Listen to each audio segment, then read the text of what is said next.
akan membahas tentang masuknya Toyota ke pasar global. Selamat menyaksikan.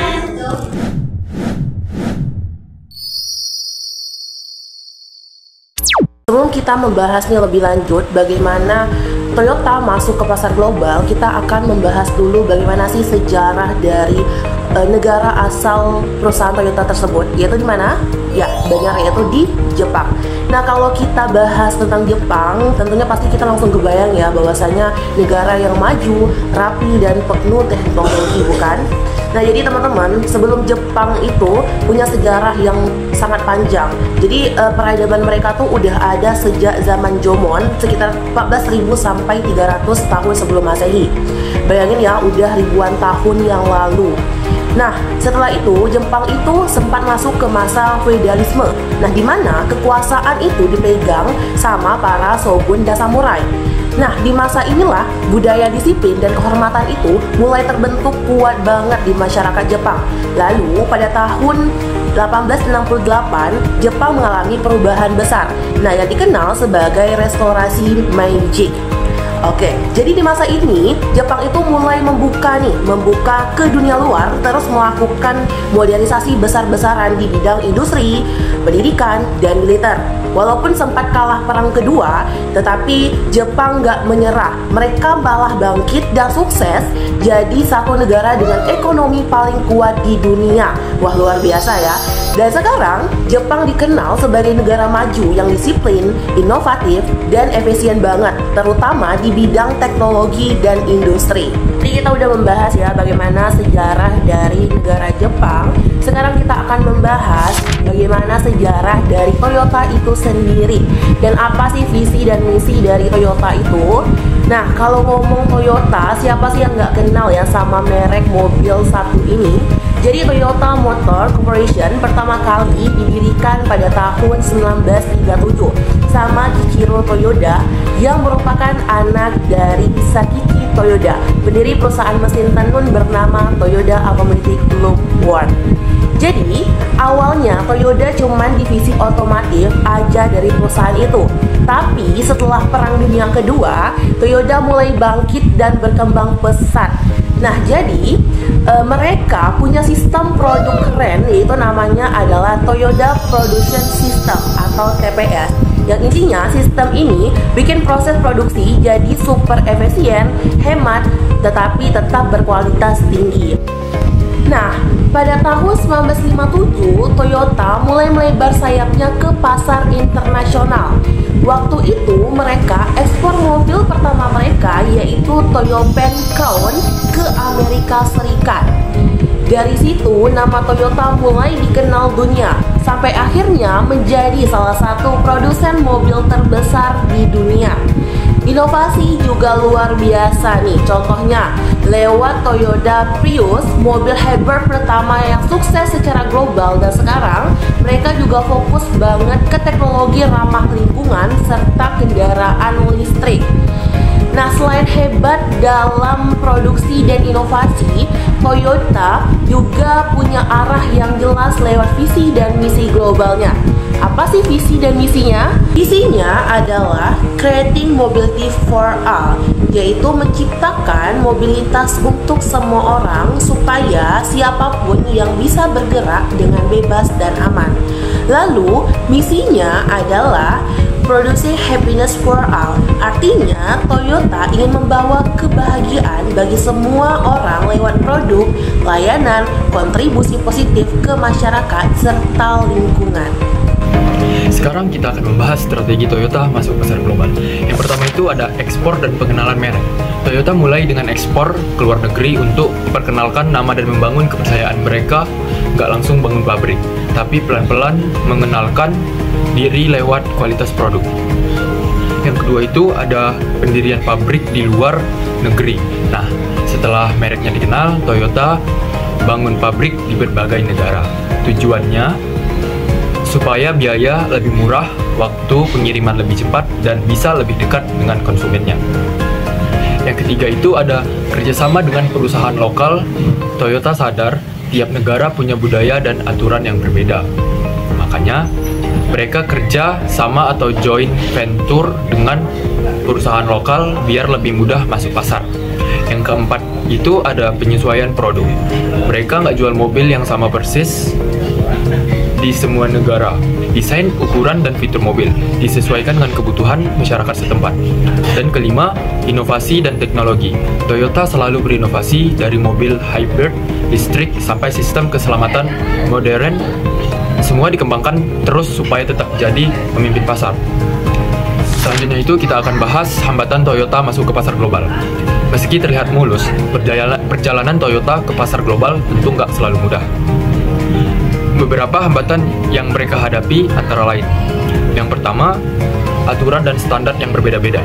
Setiap negara punya regulasinya sendiri, terutama soal emisi dan keselamatan. Jadi, Toyota harus terus menyesuaikan produk mereka. Yang kedua itu ada tarif impor dan proteksionisme. Banyak negara yang punya pajak tinggi untuk mobil impor, jadi biaya ekspor Toyota bisa jadi naik. Yang ketiga, persaingan yang ketat. Toyota persaingan dengan banyak merek besar dari Cina, Eropa, dan Amerika. Persaingannya nggak main-main, karena semua berlomba menjadi yang paling efisien dan ramah lingkungan. Yang keempat itu ada perbedaan budaya dan selera. Misalnya, orang Amerika suka mobil besar, tapi orang Jepang suka mobil kecil, dan kiri. Jadi, Toyota harus menyesuaikan diri ke berbagai negara. Dan kelima, masalah rantai pasok. Gangguan seperti bencana alam atau krisis chip semikonduktor bisa menghambat produksi mereka. Baik, selanjutnya di sini saya akan menjelaskan tentang bagaimana sih Toyota mengatasi segala hambatan yang terjadi. Dan yang pertama itu ada Toyota membentuk tim kepatuhan. Maksudnya itu membentuk tim khusus. Apa sih artinya itu? Artinya Toyota sebelum memproduksi barang itu, dia dicek dulu oleh tim ini untuk memastikan apakah produk itu udah sesuai dengan aturan di setiap negara, karena di setiap negara itu kan aturannya memiliki aturan yang berbeda-beda. Jadi Toyota setiap mau memproduksi itu dia memiliki tim khusus yang akan melihat apakah produksi dari produk Toyota ini sudah sesuai di setiap aturan negara. Lalu yang kedua ada membangun pabrik di negara tujuan. Maksudnya apa sih membangun pabrik di negara tujuan itu? Toyota membangun pabriknya di negara yang dia inginkan. Biar apa? Biar mengurangi adanya biaya produksi yang berlebihan, dan jika permintaan pasarnya itu terpenuhinya dengan cepat. Permintaan pasarnya itu cepat terpenuhi begitu. Lalu yang ketiga ada menjalin kerjasama dengan perusahaan lokal. Perusahaan lokal itu membantu Toyota lebih diterima oleh masyarakat, pemerintah di negara tersebut. Keempat ada menyesuaikan harga dan produk. Toyota ini mengatasinya dengan menyesuaikan perekonomian di suatu negara dan menyesuaikan selera di negara tersebut. Yang kelima ada diversifikasi rantai pasok, bergantung pada sumber bahan pemasok satu saja. Jadi Toyota dia memiliki banyak sumber pemasok lainnya. Agar apa? Agar memproduksi produk itu tetap stabil. Lalu selanjutnya kita akan membahas apa aja sih dampak positif dan dampak negatif Toyota masuk ke pasar global. Kalau dilihat dari dampak positifnya terlebih dahulu, itu pasti dampak positifnya banyak banget ya Toyota masuk ke pasar global. Contohnya apa aja sih? Yang pertama itu penjualan Toyota itu meningkat pesat.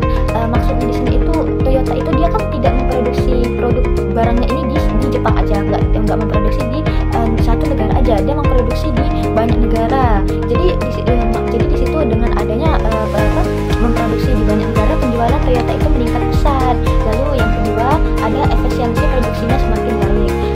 Maksudnya itu dengan mendirikan pabrik di berbagai negara, Toyota itu bisa menekan biaya logistik. Lalu yang ketiga ada transfer teknologi ke negara tujuan. Maksudnya apa sih? Maksudnya itu negara yang mendirikan perusahaan Toyota ini, sistem produksi Toyota ini menjadi acuan, menjadi contoh gitu, menjadi contoh bagaimana sih produksi Toyota itu memproduksi suatu produknya gitu. Yang keempat ada lapangan kerja terbuka luas. Adanya Toyota ini lapangan kerja untuk lokalnya itu menjadi lebih banyak gitu, lebih luas gitu. Lalu yang kelima ada citra Toyota di mata dunia makin dikenal sebagai merek yang inovatif. Memproduksi barangnya itu bagus. Dengan memproduksi barang yang bagus, kualitas yang keren, kualitas yang terjamin, itu membuat orang memandang, oh Toyota ini memproduksi barangnya itu memiliki bagus, memiliki kualitas yang keren, yang kualitas yang tahan lama gitu. Jadi dengan adanya dari tidak di satu negara aja Toyota banyak memproduksi di setiap negara, orang menganggap oh Toyota ini memiliki kualitas yang bagus gitu. Lalu selanjutnya ada dampak negatifnya. Selain dampak positif aja yang banyak, dampak negatifnya juga ada. Apa aja sih dampak negatifnya? Yang pertama itu terjadi adanya persaingan dengan produsen lokal. Maksudnya itu tuh produsen lokal itu tuh jadi tertekan. Dengan adanya Toyota, produsen lokal itu merasa di bawah gitu, merasa tertekan karena Toyota ini kan dia udah tinggi gitu kan. Istilahnya tuh Toyota itu produk itu udah bagus, sudah dikenal dengan masyarakat luas. Jadi produsen-produsen lokal yang baru mau memulai memproduksi barang itu merasa di bawah, dia merasa tertekan dengan adanya kehadiran Toyota. Lalu yang kedua ada resiko reputasi global juga meningkat. Yang dimana misalnya kalau suatu produk mengalami citra yang buruk, itu nggak berdampak di negara itu aja, tapi di seluruh dunia yang memiliki perusahaan Toyota. Yang ketiga ada ketergantungan dengan keadaan di negara tersebut. Maksudnya itu kalau misalnya di negara yang ada Toyota berdiri, itu negaranya mengalami krisis ekonomi misalnya, atau terjadi perubahan kebijakan impor gitu misalnya. Nah itu tuh bisa menghambat operasional Toyota gitu. Yang keempat ada potensi konflik budaya dan isu lingkungan juga muncul. Jadi karena di Jepang dengan di negara lain itu kan berbeda-beda ya budayanya ya. Jadi kalau Toyota memproduksi barangnya tanpa melihat bagaimana budaya di negara itu bisa terjadi adanya konflik budaya gitu dan isu lingkungan gitu kalau misalnya Toyota asal-asal aja gitu memproduksinya. Lalu yang terakhir ada fluktuasi keuntungan. Maksudnya itu fluktuasi keuntungan itu Toyota ini mengalami kenaikan penurunan gitu dalam memproduksi. Karena apa? Setiap itu kan nilai tukar mata uang itu kan berubah-ubah ya. Jadi karena nilai tukar berubah-ubah itu Toyota itu mengalami kenaikan penurunan terus gitu. Karena di setiap negara itu kan kebijakan perdagangannya itu kan juga bisa berganti-ganti gitu ya, Sekarang kita akan bahas mengenai analisis semua Toyota biar kita tahu nih apa sih kekuatan, kelemahan, peluang, dan ancaman yang dihadapi Toyota di pasar global. Yang pertama itu mengenai kekuatan. Nah, apa sih kekuatan dari perusahaan Toyota? Yang pertama, Toyota itu punya reputasi besar sebagai pembuat mobil berkualitas tinggi. Artinya, orang di seluruh dunia udah percaya kalau mobil Toyota itu awet, irit, dan jarang rewel. Yang kedua, Toyota punya sistem produksi yang sangat efisien, yaitu Toyota Production System. Dalam sistem ini, Toyota bisa ngurangin pemborosan dalam proses produksi tetapi tetap menjaga kualitas terbaiknya. Jadi setiap mobil yang keluar dari pabrik itu benar-benar terjamin mutunya tapi dengan biaya produksi yang efisien. Yang ketiga, Toyota jadi pemimpin dalam teknologi hybrid dan mobil listrik. Nah, contohnya lewat Toyota Prius yang jadi mobil hybrid pertama dan paling sukses di dunia. Ini menunjukkan kalau Toyota nggak cuma jual mobil tetapi juga terus berinovasi buat masa depan yang lebih ramah lingkungan. Yang kedua, kita akan membahas tentang kelemahannya. Nah, yang pertama, kelemahan dari perusahaan Toyota yaitu mempunyai struktur organisasi besar dan kompleks. Karena itu, proses pengambilan keputusan di dalam perusahaan kadang bisa jadi lama. Jadi kalau ada perubahan tren, Toyota butuh waktu sedikit lebih lama buat menyesuaikan diri. Yang kedua, itu Toyota masih kurang cepat beradaptasi sama perkembangan digital dan tren mobilitas modern.